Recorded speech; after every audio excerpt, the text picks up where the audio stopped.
point, Russia and Ukraine will have to make a decision as to what ultimately this looks like. So I just want to come into some of this. We've talked about their evacuation now at this steel plant in Mariupol. This is the before. You see an industrial area, and here you see it just simply destroyed. Now, if it were just a war target and there were no people there, again, I'm not justifying war, but you would understand that, right? An attack on a very important piece of economic infrastructure. Right. The Russians know there are people there. Yes, some Ukrainian fighters, but also civilians. When you look at those pictures, what comes to mind?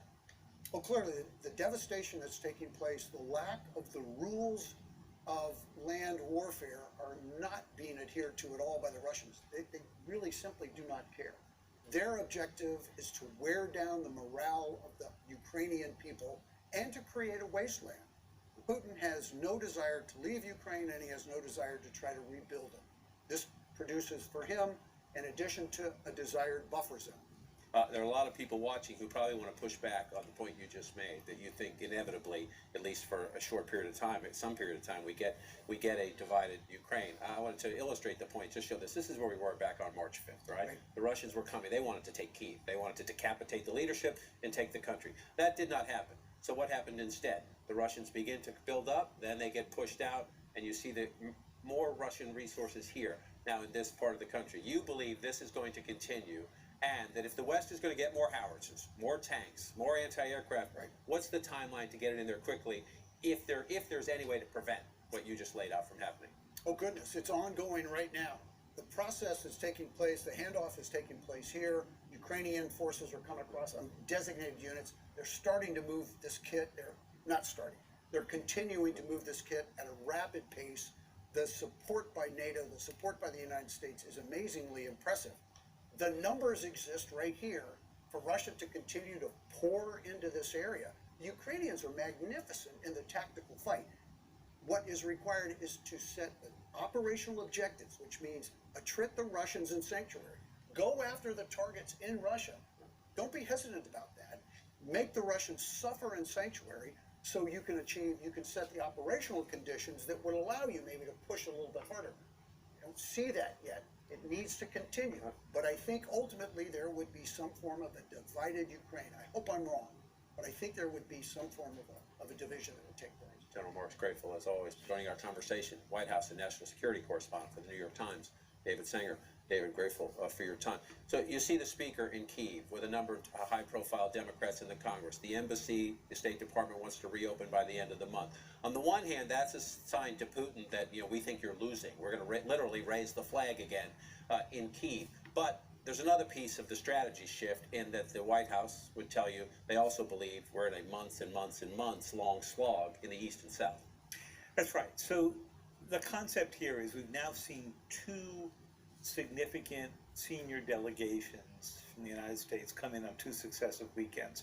First was Secretary of State Blinken and Secretary of Defense Austin. They came last weekend. This weekend, of course, you have Nancy Pelosi, number 3 in line for the presidency.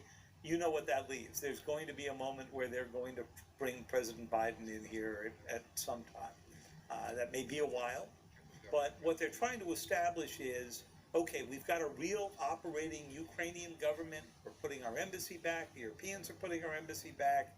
You Russians are gone.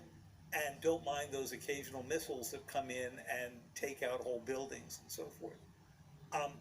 Their problem is that what they've got essentially is 2/3 to 3/4 of the country and a much more active war going on down in the south. And they think that there is a chance in the next few weeks that they could make life miserable enough for the Russians that they would pull back in the south. That's going to be hard because the Russians are quite good at this kind of standoff war you were discussing at the top of the show. And so one of the conversations, one of the calculations, and one of the worries, as you write smartly in the Times about, is if you're thinking about pushing Putin, how hard do you push?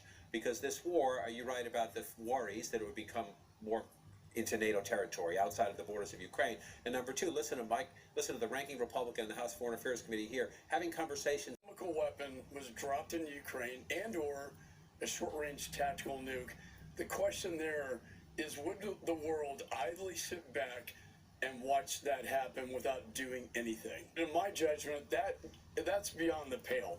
That crosses a red line.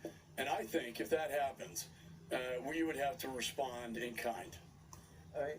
Take us inside this. The conversations happen, let's get more tanks, let's get more ammunition, let's get more howitzers, let's get more drones. Okay, but then at the same time, what happens if Putin does cross that line? So this is the fascinating question that the White House has been gaming out, the Pentagon's been gaming out. And I agree with Congressman that it would certainly cross a line, a red line. We have not seen nuclear use of a nuclear weapon being used in anger since August of 1945, and that was the second attack, the one on Nagasaki. That said, I think the place where the Biden administration might separate itself from what you just heard was that respond in kind.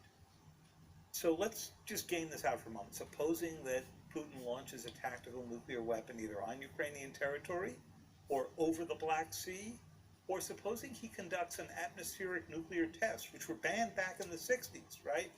And says, this is all a reminder for you to stay out of the way. My guess is that President Biden does not respond by launching a nuclear weapon of our own. I mean, first of all, what are you going to launch it on? You're not going to drop it on Ukraine, and you're probably not going to launch it on Russian territory. What he'd probably try to do is use that to sort of further the economic isolation and say he's going in a place that none of the rest of us will.